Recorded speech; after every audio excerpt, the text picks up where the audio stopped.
છો પાટવી ગુજરાતી ન્યૂઝ તાકીના પરત આપવા બાબતે વ્યાજખોર સામે લીમખેડા પોલીસ સ્ટેશને કાર્યવાહી ન કરાતા ગૃહમંત્રી હર્ષ સંઘવી અને મુખ્યમંત્રી ભૂપેન્દ્ર પટેલને રજૂઆતની તૈયારી. દાહોદ જિલ્લાના લીમખેડા તાલુકાના પાણીયા ગામના વતની પ્રવીણભાઈ દિનેશભાઈ પટેલે લીમખેડા પોલીસ સ્ટેશન ખાતે લેખિત અરજી આપી ન્યાયની ગુહાર લગાવી છે.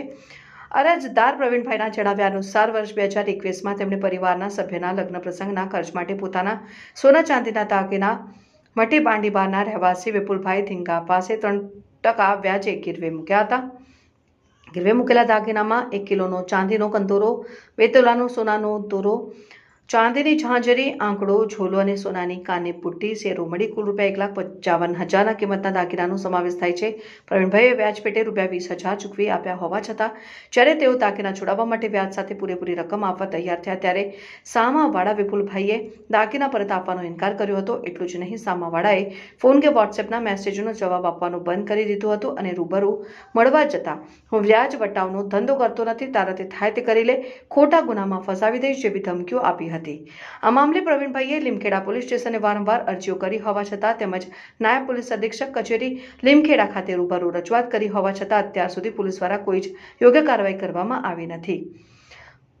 સ્થાનિક કક્ષાએથી ન્યાય ન મળતા પીડિત પ્રવીણભાઈએ આખરે ગુજરાતના ગૃહમંત્રી હર્ષ સંઘવી અને મુખ્યમંત્રી ભૂપેન્દ્રભાઈ પટેલને લિખિતમાં રજૂઆત કરી ન્યાય મેળવવાની ચીમકી ઉચ્ચારી છે. પીડિત પરિવારની માંગણી છે કે વ્યાજખોર સામે કાયદેસરની કડક કાર્યવાહી કરવામાં આવે અને તેમના ગીરવે મૂકેલા સોના ચાંદીના દાગીના પરત આપવામાં આવે. દાહોદ જિલ્લા બ્યુરો ચીફ શાહરૂખ મંસૂરી, પીપલો. જી, આપનું નામ? પટેલ પ્રવીણભાઈ દિનેશભાઈ, ગામ પાણીયા, તાલુકો લીમખેડા, જિલ્લો દાહોદ. શું બનાવ્યું હતું?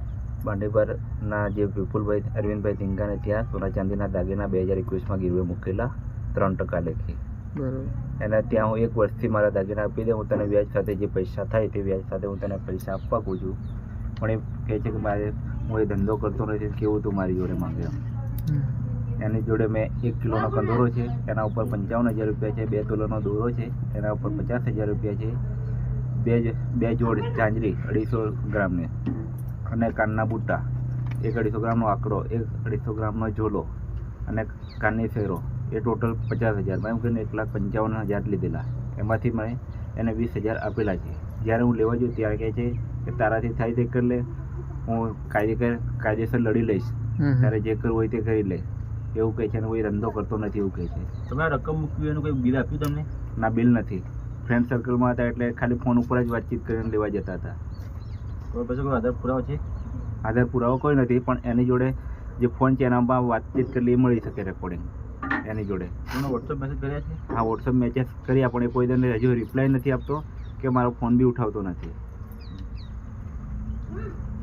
તમે કોઈ રિપ્લાય આપ્યો નથી? ના, મેસેજ ખાલી ભાળી લે અને ફોન ઉપાડીને એને ઘરે જાઉં ત્યારે કહે કે મેં બીજી જગ્યાએ મૂકેલું છે, ત્યાં મારે પૂછીને તમને કેવું હોય. એમાં સાક્ષી મારા ફુવા પણ છે દાગીના મૂકવામાં.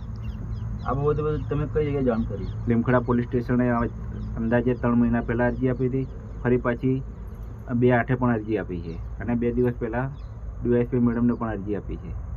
લીમખેડા પોલીસે કોઈ કાર્યવાહી નહીં કરી? કોઈ કાર્યવાહી લીમખેડા પોલીસે અત્યાર સુધી કોઈ કાર્યવાહી કરી નથી. એટલે તમે લીમખેડા ડીવાયએસપી કચેરી આપી? હા. રૂબરૂ આપી? રૂબરૂ આપી, જાતે જ. ક્યારે આપી? આ 2 દિવસ પહેલાં જ. 2 દિવસ. આપની શું માંગ છે? મેં એને કીધું હતું કે મારા દાગીના પરત આપી દે, હું તને વ્યાજ સાથે પૈસા પાછા આપી દઉં. તને 3% લેખે વ્યાજ લે છે ને પોસ્ટમાં નોકરી કરે છે. ઓકે. આપની માંગ શું છે? દાગીના પરત જોઈએ અને જે પૈસા કે એ પૈસા આપી દેવા આપણે કીધા છે એને. રકમ પરત કરો પછી. હા.